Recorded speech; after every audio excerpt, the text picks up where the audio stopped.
Mais dites-moi, c'est incroyable. C'est quoi ce début d'Euro? Il est sensationnel, sensationnel. Franchement, c'est incroyable. On a que des scénarios de ouf, que des trucs que je n'aurais jamais imaginé, même dans mes pronostics. Moi qui voyais la Croatie leader dans ce groupe, avec toute son expérience, moi qui voyais la Nati décevoir dans cette compétition, moi qui voyais la Hongrie, pourquoi pas malmener des Allemands, but rien de tout ça. Moi qui voyais même des Italiens décevants. On va tempérer tout ça, mais franchement, pour l'instant, 16 buts en 4 matchs, si je ne me trompe pas.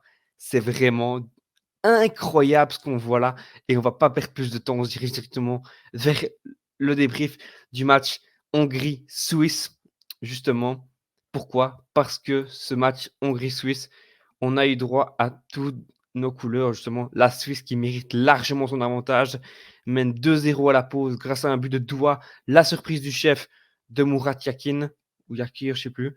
Mais les Suisses mènent 2-0 à la pause et c'est largement mérité. Les Hongrois n'ont rien proposé en première mi-temps. J'étais assez déçu parce que franchement, il y avait la place, pour pouvoir partir en contre évidemment sur les côtés parce que c'était intéressant du côté hongrois.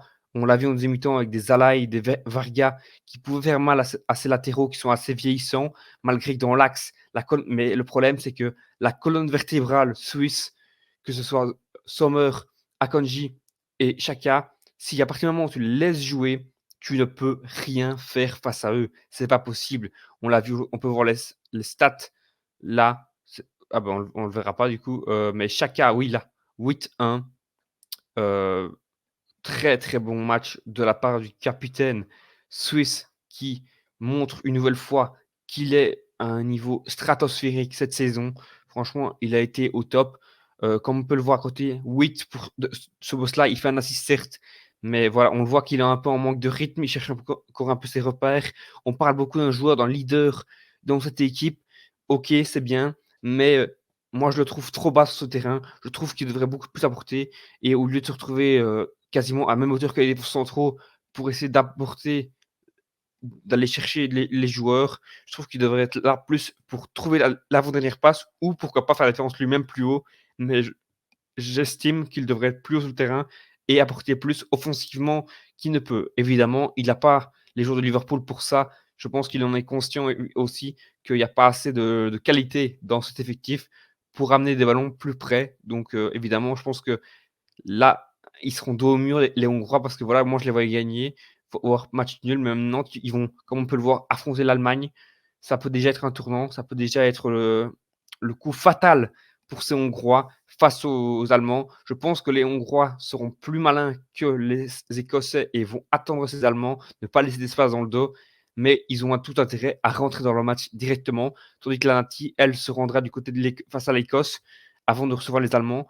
Mais on a pu le voir une fois que les, la Hongrie a mis de l'intensité, ces Suisses ont été malmenés, ont eu du mal et finalement ont puni sur une grossière erreur. OK, ça, ils savent le faire avec leur expérience, cette équipe suisse, mais je ne les vois pas franchement faire une grosse compétition. Ils ont été très bons aujourd'hui, un très bon le coach a fait ce qu'il fallait, mais ce sera un match après, je pense que je ne me suis pas trompé à propos des Suisses. Ils ont 3 très bons joueurs dans leur effectif, mais le reste, ça reste assez moyen globalement. Je pense que contre l'Allemagne, ils vont se faire détruire, même si je peux me tromper.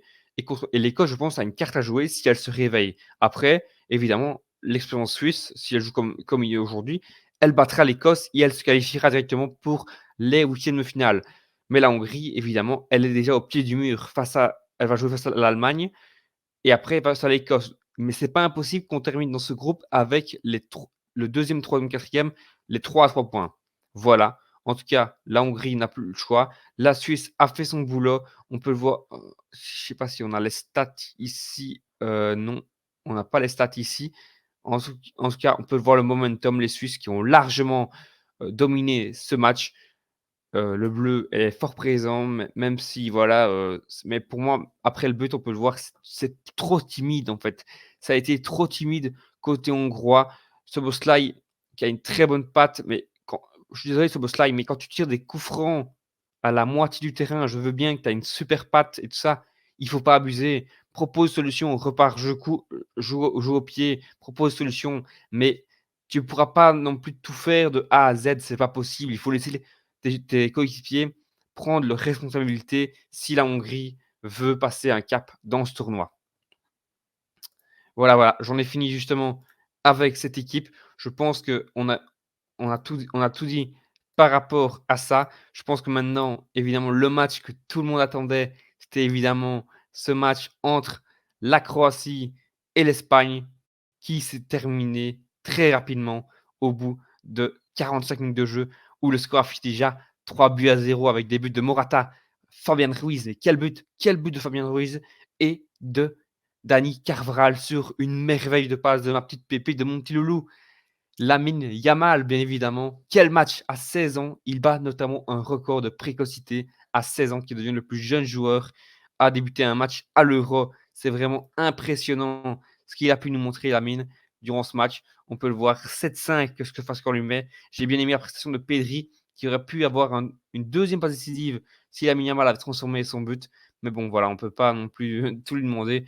La Croatie, j'ai trouvé très intéressant malgré tout. Je pense que les Croates manque d'un buteur de qualité qu'ils n'ont pas avec Budimir. Je pense que ça peut le coûter défaut. Mais voilà, je pense qu'on peut le voir au niveau des stats. Euh, 11 tirs à 16, plus d'occasions du côté de la Croatie. C'est pour ça que je ne m'inquiète pas encore trop au niveau de la Croatie. On voit qu'il y a les qualités et ça peut encore faire la différence. Ça peut encore faire 6 points. On le sait, la Croatie. On peut le voir. Et ce qui m'intéresse le plus, c'est au niveau des big chances, donc les grosses occasions. Donc 4 pour l'Espagne. Je pense que la troisième, c'est pour justement cette occasion de la Yamal.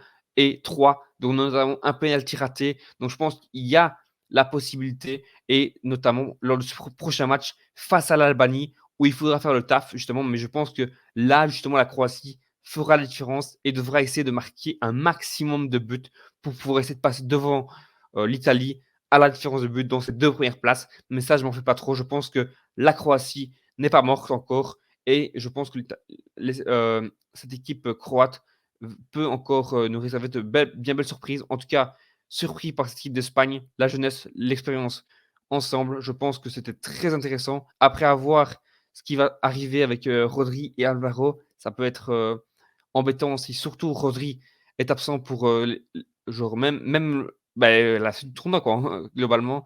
Donc je pense qu'il va falloir surveiller ça de très très près. Après, c'est vrai que quand tu as Zubimendi à côté, c'est bien, mais c'est pas le même niveau. Donc voilà, il faudra surveiller ça, mais je pense que le réservoir espagnol est très intéressant et ça va nous donner une belle suite et un débat très intéressant. Moi qui les voyais s'éteindre en huitième de finale. Mais bon, évidemment, c'est dans la logique de de mes propositions. C'est pas non plus, si tu as une première, évidemment qu'ils peuvent taper, les demi-finales comme la Croatie, je les voyais faire. Enfin bref, je pense qu'on a dit tout ce qu'on avait à dire. Maintenant, on va s'attarder sur, évidemment, ce dernier match Italie-Albanie qui nous a réservé de bien belles surprises. Évidemment, l'Italie a dominé son sujet, comme on pouvait s'y attendre, évidemment. L'Italie est quand même au-dessus et justement, c'est un peu le paradoxe. On voit souvent une équipe, d'Italie dans ces dernières années qui était fort défensive avec, son catenaccio et une défense à 3 bien huilée et ce qui avait sa force il y a 3 ans.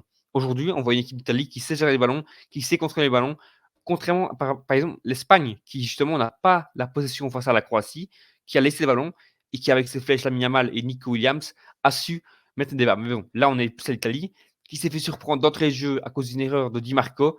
Après 27 secondes, Bajrami inscrit le but le plus rapide de l'Euro et voilà, ça fait 1-0 pour les Albanais et c'est pas mal. Franchement, les Albanais ont proposé des choses intéressantes. Le seul petit truc que je devrais dire, c'est que les Albanais, quand ils essayent de presser, ils sont bien compacts. Franchement, ils sont bien compacts, mais quand ils essayent de presser, tu sens l'attaque qui avance, mais pas la défense avec. Ça veut dire qu'il y a un trou énorme.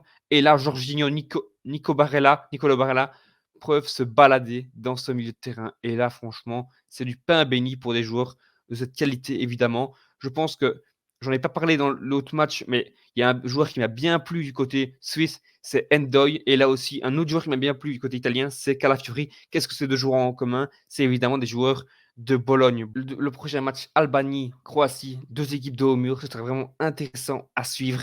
Vraiment deux équipes qui n'ont plus rien à perdre. Les Croates plus à perdre évidemment que les Albanais. Les Albanais, on l'a dit, n'ont rien à perdre dans cette compétition. Maintenant, l'Italie va jouer face à l'Espagne. Ça va être un très beau match à suivre parce que l'Espagne est en grande forme et à voir si l'Italie, elle, saura faire la différence face à une équipe qui va très vite dans les reconversions offensives. À voir ce que Di Marco pourra faire face à un Lamine Yamal, lui qui joue très offensif et qui a laissé des petites lacunes défensivement. En tout cas, euh, l'Euro nous réserve encore de bien belles surprises. J'espère en tout cas que cette vidéo vous aura plu, qu'on pourra encore bien s'éclater durant cet Euro et que ce format vous plaît. Moi, je vous laisse. À la prochaine.